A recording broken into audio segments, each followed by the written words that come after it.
Mom always told me to be a good boy, but the world said I could be anything I wanted to be, which is great, because I want to be a problem. No, I won't dive into sex, drugs, or gender confusion. To the world, that would make me a good little boy. I will learn formal logic and adhere firmly to the concept of objective truth. I will commit myself absolutely to the authority of the Word of God and make friends with Augustine, Luther, Calvin, Chesterton, Lewis, and the U.S. Constitution. I hope to grow up and love only one woman, a woman at least as clear-thinking and rebellious in this world as I will be, who knows where true beauty lies and who will never let me stop striving to be the biggest problem I can be. I will give my life for hers and aim to have a family large enough to require specialty automobiles. We will worship in a church unashamed of the gospel and live in a community of families doing the same. I will work myself to the bone providing for my family, and I will make sure my kids all fall in love with Narnia and Middle-earth, that they will all know how to think, that evolution will make them giggle, and rainbows will make them think of Noah and his arky-arky. Like I said, I will be a problem, immune to all that is hip and trendy and now, singing songs that are centuries old, savoring good wine and great whiskey, dancing and laughing and feasting while the enemies of God scowl and glower in shelter in place. Hey little boy, the world says, what do you want to be when you grow up? I want to be a metastasizing cancer of conservative Christian culture, devouring Marx's impotent progressive dream and building a resurrected Western world. I want to be a stomper of stupid sandcastles, an exposer of poisonous lies. I want my life to be a monument to the triune creator God who made us all. The kind of monument you and yours will never be able to tear down. Oh, and a fireman. Thanks for asking. New St. Andrews College. Liberal arts for outlaws. There you go. Good Friday evening. Welcome to Cross Politics on the Fight Laugh Feast Network. The Biden administration's decided finally, because there was actually a judge that told them to stop taking applications for the student loan debt. Oh, did you follow that? No. And Arizona got confused and they stopped counting votes too at the same time. It was They're like, talking to us? It was the judge talking to us about stuff. Anyways, Pastor Toby Chuck Knox, I'm the water boy, and we got Josh Abbotoy in the studio with us, and we're gonna kind of get into, what's going on in 2022 election. I mean, it's not stopped. It's not stopped. I want to know what fat boy beauty pageant means. Fat boy summer You can't be looking is at really the notes early. I know. Don't look at the notes early. I wasn't here for show prep. You know what? Honestly, it summarizes kind of everything we've been talking about with politics. Yeah, fat boy really does. beauty pageant. Yeah, it really does. Right. Yeah. Hey, join the Fight Laugh Feast Club membership because we have lame ads that I have to read every single. And if you joined, we can get rid of them. We would have somebody on staff, in fact, who would be dedicated to writing better ads. That's true. And but club members can submit an ad too to us. Oh, they can. Yeah, contact at fightlaughfeast.com. If you would like to hear a better Fight Laugh Feast Club membership ad, I like write us an ad. Join and send us one. By joining the Fight Laugh Feast Club Army, you not only will be aiding in our fight to take down secular and legacy media, but you also get access to content placed in our club portal, such as past shows, don't turn the music down, I like it. I'm sorry. And exclusive content for club members that you won't be able to find anywhere else. Lastly, you always get discounts for our conferences. I feel like I'm getting ready for that fight. Yeah, no, you're right. So go to fightlaughfeast.com, join today. And now all club members can log in and get communicate with us on the social media experience that we built in the club portal. It's fantastic. Is that why people are sending me emails? Yeah, probably. I'm ignoring them. It's been ignore. That's not helping. We're really grateful to have with us today Josh Abbotoy. He's managing director at New Founding. He also earned a BA from Union University before earning his JD from Harvard Law School. Gabe, careful. He's from Harvard Law. I know, that's true. He also lives in Dallas, Texas. Oh, I see why we got him on. Wow. From Texas. With his wife. Promised Land. Where is it? And Where is it? Kids. No. We're in news mode. This is news mode. He also, you may know his name from breaking the story of Grove City College going woke last year, right? That was you. Something like that? I came alongside the story. It was breaking on its own, but they've group of parents noticed some woke signs coming into the institution. Coming out of the summer of 2020, the school started taking an interest in social justice in a way that was causing a lot of concern. And so, the grassroots group of parents, rose up and made their voices known to the administration, and they were basically stonewalled. And so at that point, I got involved. And then they started a petition. Yes, and that finally got the board's attention. Yeah, is that right? Yeah, and like last spring or something like that. Yeah, in April of last spring, the board actually released a huge report, and they said, you know what, this is rare. Institutions don't often do this, right? They said, there's a problem here. There's a problem. And we got to fix it. And they told the president to do a bunch of stuff. The grassroots coalition is grading strictly right now. I'll say that. Yeah. And they're not happy with the progress that's been made. And so actually yesterday morning, this group of parents released a new petition, and they're actually calling for a leadership change at the top of the university. So they've put that petition out there. It's at savegrovecity.com. savegrovecity.com. Check that out. They've got it's a very well written petition, lay out a lot of facts, and then they have a timeline actually where they kind of cover the whole story of the controversy from the very beginning up until today. Yeah. So anybody who wants to kind of check up on what the story is there can find a lot of good information at that site. And I mean, this includes, it says Friends of Grove City College. So really anybody that cares about Grove City College could sign this. You don't have to be officially connected to the college. That's right. Okay. And they are taking either public or anonymous signatures. My understanding is that they're working as we speak on verifying public signatures. What they say. Exactly. Yeah. So why did you get involved? I have some friends who are alumni of Grove City. And, the way that the school sort of punched back at parents when they made their concerns known sort of activated my sense of justice. I think the parents went with open hands and said, we're seeing some issues. Can you please fix this? And they were sort of pushed back as outside enemies rather than, people who had the good of the institution. At the you have a heart for the little guy then? I do. Yeah, interesting. Yeah. We've been talking for like an hour and a half, and somewhere in there where we were talking, I think in the beginning, I was like, this guy is reading me. And I think it's the lawyer in you, but I didn't know you went to Harvard Law School, right? That's they say it's so humble. This is the second time I think somebody from New Founding has been on the show and like, oh, you went to Harvard too. You guys just like grouping together at New Founding?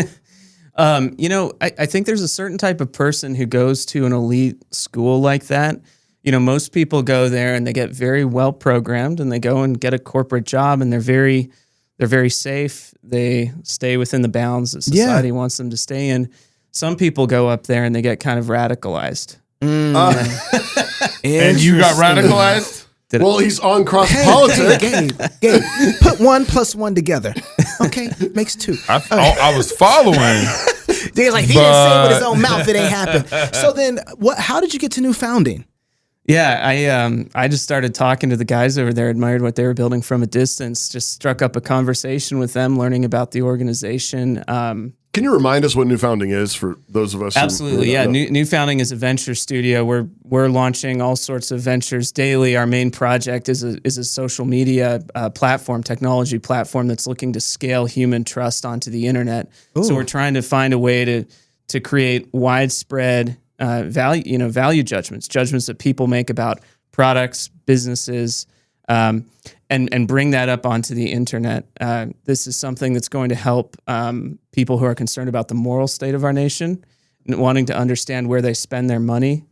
But it's also going to help, just get past some basic issues that places like Google and Amazon have with producing garbage information, where reviews can easily be gamed. So we want to create a system where people are rewarded for having good judgment and providing valuable information.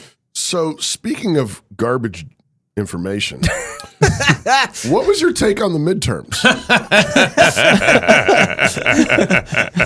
Well, garbage in, garbage out. So obviously they were, from one perspective, they were sort of a disaster, right? Biden is one of the most unpopular presidents in the history of polling. Inflation. It's not what the votes say. It's not what the votes say. 81 million. I'm getting to that. I mean, the 81 million. But there's the approval polls, and they say he's very low in the approval polls. He's got 10% official inflation. Probably higher. the same time, the market's down. It's a terrible economy. Yeah. So all of those conditions, you think we should have had a huge red tsunami. And so why didn't we have a huge red tsunami? And that's the interesting question. My take on that is probably a little bit different than, I'm not necessarily looking to blame Republican leadership. Maybe there's some blame there. Well, thanks for coming. There is. No, there is. I'm not necessarily looking to blame, Trump or, particular candidates. This failure happened in a lot of places, in a lot of different districts. And I think fundamentally, it just shows how divided our country is. You can have a historically unpopular president, and it's really not going to move the needle that much because people are voting based on how they feel about things like abortion or about minors having, gender transitions. You see this in Pennsylvania. Fetterman, has had a stroke. He's, in a realistic sense, how can he do the job of what a senator's supposed to do? Go and deliberate on the floor and argue. But the Democrats don't need someone who argues. They need a warm body who's a reliable vote on the issues that they care about. That's right. And you know what? I mean, if the shoe had been on the other foot, I think the Republicans would have happily voted in somebody who just had a stroke and had capacity issues because the issues that are on the table right now, we really care about. Yeah, you ain't lied about that. It took me a second to think about that. I was thinking about that yesterday. I was like, I think, who was it? I think it was Steve Dace talking about how galvanized we are. It was like, Republicans wouldn't have done anything different than the Democrats. And I had to think about it. I was like, he's right, because I want somebody, even if a guy can just move his finger to be pro-life, so does that vote against the government on stuff. So does that mean that it's just merely a matter of numbers? Like everybody's galvanized on their issues and we just didn't have the numbers? Or did we not really do the work we needed to do to win? I think that the number of persuadables is lower than it's ever been. Yeah. So maybe there were some issues with the way that we ran, and maybe the lesson is you have to be perfect. You can't have any execution problems, right? Because there's just 5% maybe of the electorate is really persuadable in one direction or another. That's interesting really because I think I was talking. Who were we talking with about this? But he made the point that there was 30% that's conservative. There's this 30% that's liberal. There's 40% that's conservative. This other 30% gooey middle. You think that 30% gooey middle is not really 30% anymore? No, I don't think so. I mean, and I hate to say it, but I think the abortion issue was very galvanizing for the left, and. Right. When that issue is at the front and center of people's minds, I think they're more likely to identify as liberals and support liberal causes. You're right about that, because the exit poll shows that it was number 2 on the list, when actually everything that was polling before that said, it's down there. It's like 7% of the people. Not a big deal at all for people. But coming out the exit polls, it was actually behind the economy. This is sobering. Look at states like Kentucky, Montana. Right. They had abortion laws fail on the ballots. Right. Well, in Kentucky in particular. I mean, there's some of them, I think it's like New Jersey or Vermont or one of those, New England City, California. Mm-hmm. They had some pretty extremist law. Michigan. Mm-hmm. Yeah. But Kentucky. And Montana. Well, but Montana's got a weird libertarian streak. They want to smoke pot and kill their babies. Why having guns? Kentucky's a 65% red state. Yeah, that's the one. Abortion failing on the ballot. Right. And all they were saying is it's not a constitutional right in our state constitution, and that's. But I also sometimes wonder, how those things are written. Conservatives are like, they can be confusing in how it's written.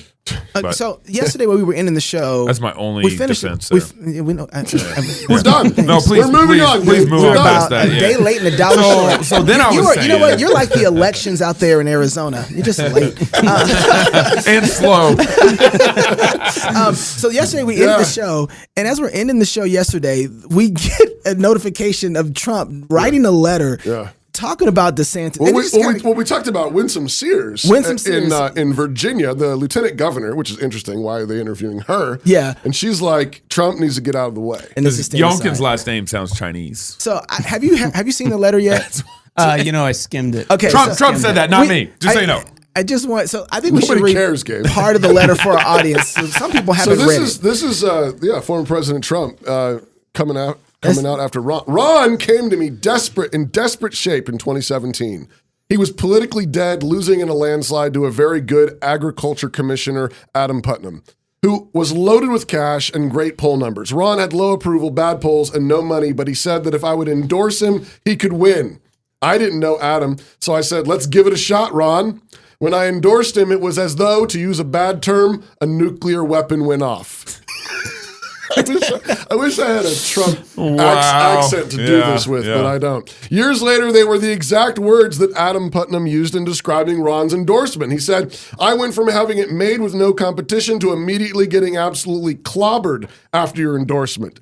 I then got Ron by the star of the Democrat Party, Andrew Gillum, who was later revealed to be a crackhead. This is still Trump, isn't it? By having two massive rallies with tens of thousands of people at each one. I also fixed his campaign, which had completely fallen apart. I was all in for Ron, and he beat Gillum. But after the race, when votes were being stolen by the corrupt election process in Broward County, and Ron was going down 10,000 votes a day, along with now Senator Rick Scott, I sent in the FBI and the U.S. attorneys, and the ballot theft immediately ended. Just prior to them running out of the votes necessary to win, I stopped his election from being stolen. Oh, wow. We don't know why couldn't stop his election from being stolen, but I mean, I'm sorry.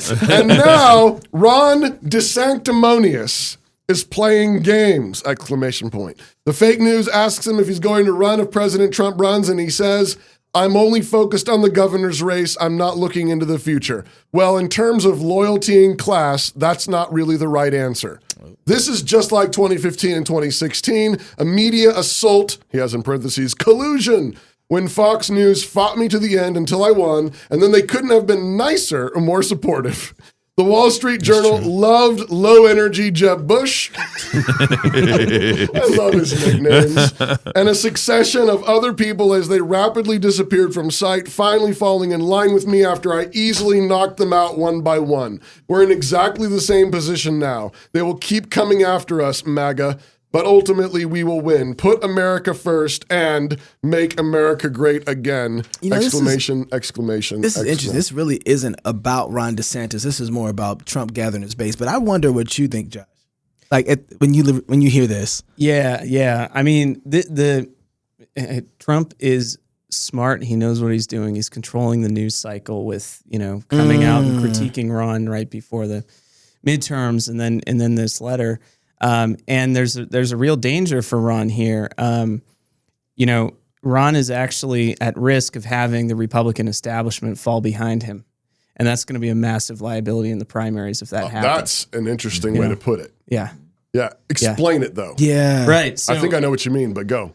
Right. So if Ron appears to be the alternative, the one alternative who can actually beat Trump and be the GOP nominee, he's going to get the support of people like Mitch McConnell and all of the rest who are hated in the Republican Party. Yeah, by MAGA particularly. Yeah. Right. And when they all line up behind Ron, that's the day Ron loses because he's going to be the establishment pick. And, that's right. People... And he already kind of feels, he's kind of slick. Mm-hmm. He's kind of smooth already, even though he's taken a lot of harder stands, bolder stands. Yeah. So how do you, if you're giving him advice on how to move forward, how do you stop that from happening? I would, if I were in his campaign, I would tell every establishment Republican, do not publicly endorse me.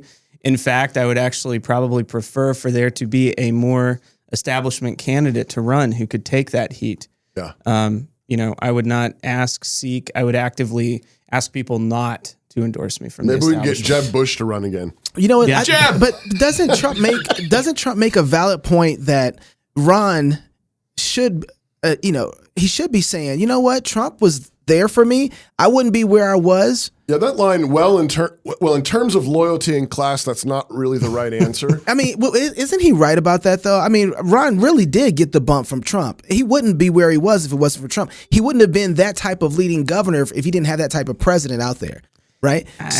Doesn't he owe Trump some sort of like, hey, you know what? I was happy that Trump won. He's done a lot of great things for our country. Of course. Wouldn't he be a classy man to admit those things instead of kind of like, yeah? Well, DeSantis has admitted those things. I mean, in politics, it's a dirty business, I mean, sure, Trump helped him and DeSantis has thanked him for helping him. But it's also true that DeSantis hasn't really been, he's said he's not going to run on several occasions. And Trump is still coming after him because other people are saying, "Oh, wouldn't He's gonna run, DeSantis he's be gonna- great?" Like Gabe. Yeah. Right. No, Yeah, exactly. 100%. Why? Trump's scared of me. Why does that hurt DeSantis? Trump doing what he's doing. Why does it hurt DeSantis more than it hurts Trump? I mean, the last, I'd say 24, 48 hours, I've heard a lot of people who like Trump come out and be like, what the heck is he thinking? Yeah, a lot of people are- shooting at friendly fire. Well, I don't think it necessarily hurts DeSantis yet, but Trump is, Trump cares a lot about loyalty, and I think he's kind of signaling to backers, if you, I want to see where you stand, and if you're kind of hedging your bets or maybe getting behind DeSantis, that means you're on the outs in my campaign and administration, and so he's asking people to signal where they're going to stand. And I think he's also probably encouraging or provoking an establishment reaction in support of DeSantis. It, right or wrong, it reminds you of 2016. It reminds you of all of the mainstream Republicans lining up behind anybody but Trump. Anybody but Trump. Yeah. Right. But this is what Trump does. I'm not surprised that he's doing this. Yeah. Right. No, This is how he communicates. This is how he acts. Yep. I mean, watching him, what he did with Ted Cruz was Ted Cruz. I mean, he knows politics. He knows how to communicate publicly. And for Ted Cruz to get pushed off of his stump and manhandled and owned was amazing to watch happen publicly. Because that was the last person. I was like, Ted Cruz is going to walk. He's the most intelligent person up there. He's going to walk away. I've seen Ted Cruz out of nowhere get up and give a speech for 2 hours on the Constitution. He's a brilliant guy. Yeah. But he couldn't even handle Trump. Trump's a brawler. Right, he's a brawler. And so he took him out of the knee. So I'm not surprised that Trump is acting this way, but everybody's acting like, oh, Trump, how could you do this? But that's what Trump does. Mm-hmm. That's what he does. That's how he controls things. So anyway, I think there is some respect that needs to be paid to Trump, even at this moment. I think DeSantis can help guide Trump by saying, hey, you know what, man? I appreciate you. I don't care what everybody's putting in your ear. I've always supported you. I'm grateful to be here. I wouldn't be here right now if it wasn't for you. And so I just want to say thank you. That's where I'm standing at. And I'm trying to be a good governor of Florida. That's my important. That's how you treat godfathers. Right. I think that's Kiss the ring. Yeah. It's not just kissing the ring. I think that we've been everything for you. so broken down in the That's what fifth this commandment is. that we don't know how to honor 100%. men before us. Yeah. Now, on the other side of that, some of the men that we have to honor and learn how to honor don't know how to pass the torch. Yeah. We don't know what succession looks like. Right. We don't know how to build it up for the next man. Now, one of the things about politics, my problem with DeSantis is I think politics is more like wine. You need to sit there and mellow out a little bit, get your proof up, get your flavor up, and then you can go ahead and engage in this. No, man. He got his crown. He got his crown. Did you see that? Did you see that? I have fought the good fight. I got my crown. I have kept the I don't faith. think, I don't think he knows what that means. Yeah. What's the story with Arizona? Oh yeah. Okay, let's get to Arizona, and then we got to turn. Gabe all got wrapped all inside of Trump. I know. I was curious. I'm curious like cat. I'm curious. And then I want to know about fat boys. So we need to do just a Fat quick. boys. I don't know if we'll get there. I don't know if I have time. But do we have time? And we kind of go a little longer or something. We don't. No. Okay. No. All right. We need to do a little update on Kari Lake in Arizona. What's her name? Kari. Totally 100% Kari. Just checking. I'm on my game now. She tweeted earlier, there's big news coming. Yeah. And so on Charlie Kirk's show. Yep. Charlie bit my finger. Yeah. This was Was that good? That wasn't good. Who was it? I got my producers laughing though. Yeah, that's All right, so this is the big update that Kari Lake was Yeah. referencing on Charlie Kirk. What, Gina Swoboda? Gina Swoboda. What percentage of ballots left in Pima County are late earlies versus election day drop-offs? So it looks like, according to what Gabby said this morning, that she was conflating. It was not that there are 103,000 late early drop-offs. It's really about 50,000 late early drop-offs, and then 44 or 45,000 that came in for that Friday, Saturday, Monday. So it's about 50,000 late earlies. So 50,000 drops, is that right? Correct. So those should favor us probably 55 to 57%, maybe Correct. even more, right? Yeah, correct. 55 to 47, 55 to 58. We looked at that in the last drop, and we won those. Got it. So, and then those late earlies in Pima shouldn't be as bad as some of the prior earlies. Is that right? Yes. So those are not our majority voters. Yeah. So if you blend that all together, there's a chance that Kari or Blake get 52% of the remaining votes in Pima County. Is that right? Yep. Yes. Which is great. That means that Katie Hobbs has she really has no county. Path. She has no path if that's the case. Yep. No matter what, period. Right. Exactly. Yeah. Signed, sealed, and delivered. Okay, so I would like to believe that that's a reality. The only problem that I had, this is this is a 9-minute clip that Kari posted on Twitter. But the problem is this is the end of the 9-minute clip. Before this, there was a part. This is the middle. No, this is the end. This is the end of the 9-minute clip. Before this, middle of the clip, they're actually talking about the fact that they had this kind of problem.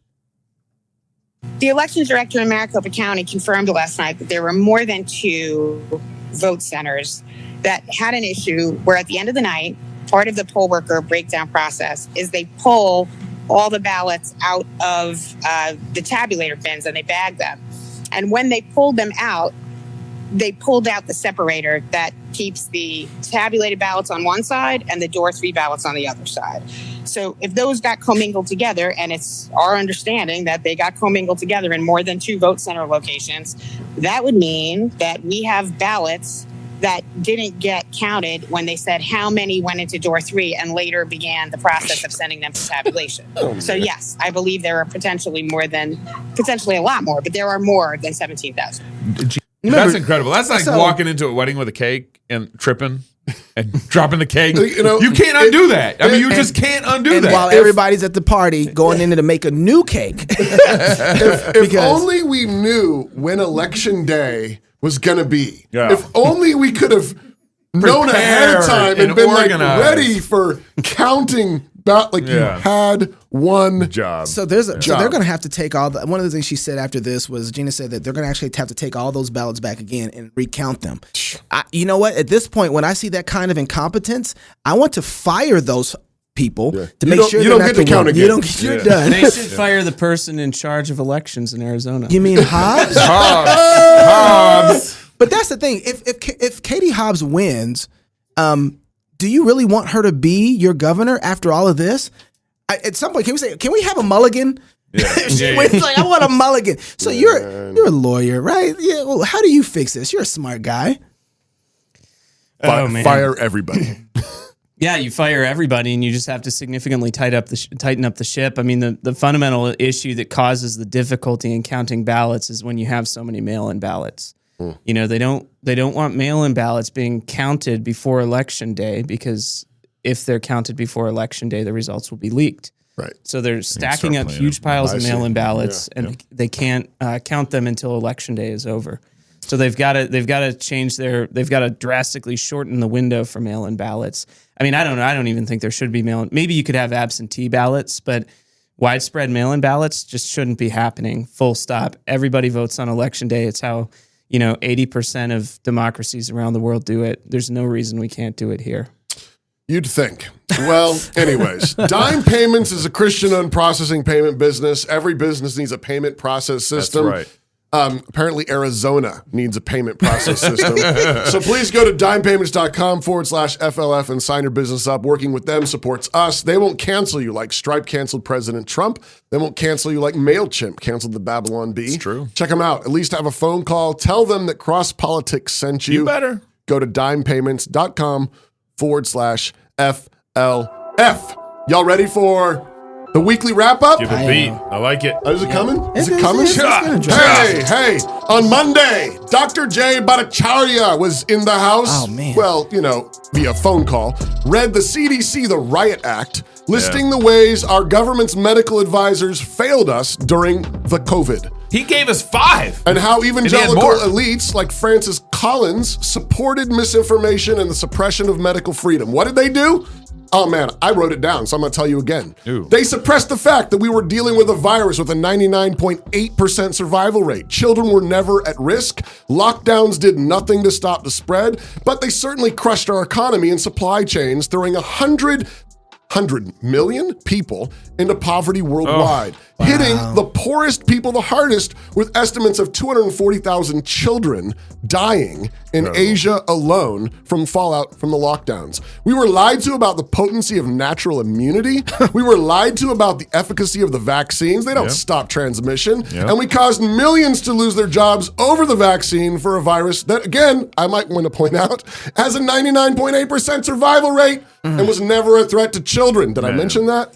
They also required masks everywhere when all our medical studies from before the pandemic clearly indicated that they do nothing to stop the spread of viruses. And we probably sent piles of the most vulnerable people, like the elderly, to early deaths by giving them a false confidence in masks. And don't forget, he never mentioned this, that they had to redefine the definition of the vaccine to constitute as a vaccine. And more. And Well, that was just Monday. Yeah. On Tuesday, we had Doug Wilson in the house to watch him set stuff on fire.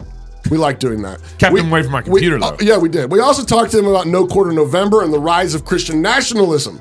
And it's our hope that Christian nationalism is the gateway drug to general equity and common law theonomy. You know, like Alfred the Great, Samuel Rutherford, John Knox with his, battle axe. You know about his battle axe? Yes, I And do. John Witherspoon, who signed all of the American documents. We also did a midterm election coverage show that night. Russell Moore never could have signed those documents. No.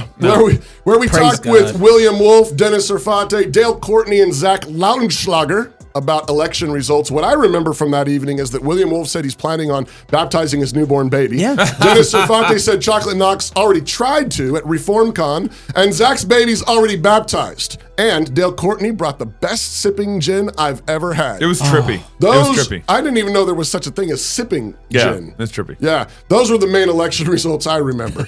On Wednesday, we discussed the red wave of abortion bills, where a number of states gave God the middle finger and dared him to destroy them. The biggest Republican wave was in Florida, where Ron DeSantis claimed his victory was something like the Apostle Paul's valedictory preparing for martyrdom. And that means that either DeSantis is getting a bit puffed up, or else he's prepping for execution. Did he know that's what Paul was talking about in 2 Timothy?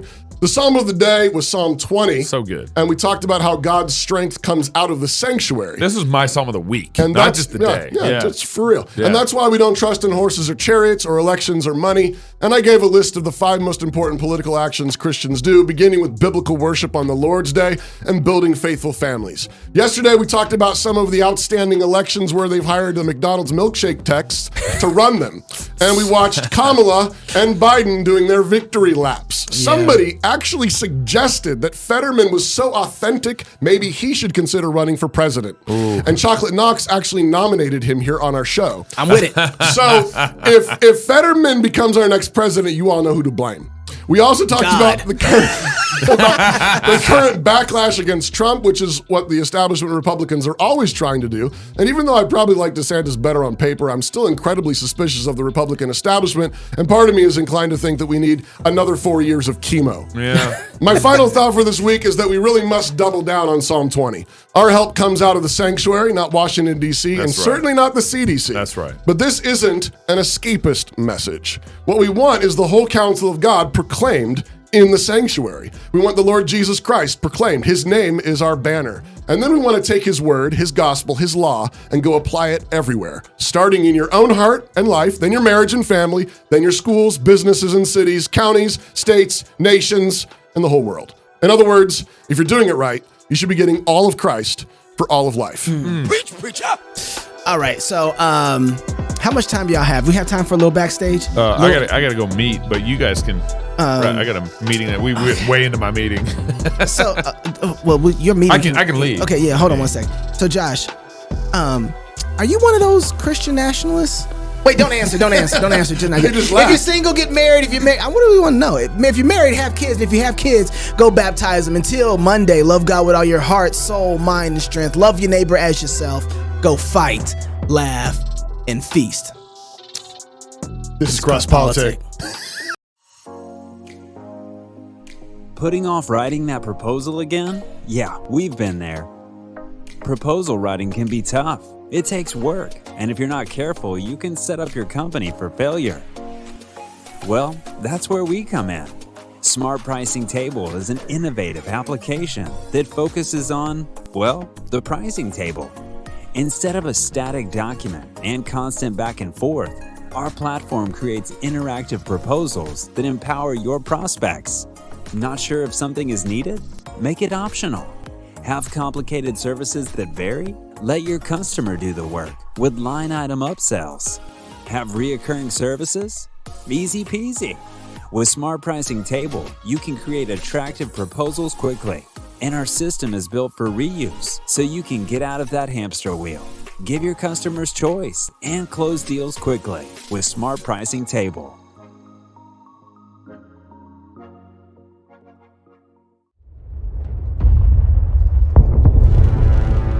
It is the duty of the free man to resist tyranny at every turn. Every man will either watch his freedom stripped away or take action to protect what he loves. Introducing the A3, the newest revolutionary body armor from Armored Republic. The A3 is the new standard for lightweight multi-hit body armor. A3 plates are incredibly light at 4.6 pounds. The patented design captures fragmentation while remaining multi-hit capable. The A3 will stop up to M80 ball, yet comes in at only 0.7 inches thick. The A3 is the thinnest NIJ .06 compliant or certified composite standalone plate that includes the drop test. The A3 is the first of its kind, patent pending, that combines an alloy strike face with polyethylene backing, revolutionizing body armor technology by providing strength and durability while remaining sleek and maneuverable. The A3 is the new standard in lightweight body armor. The fight against tyranny just got stronger.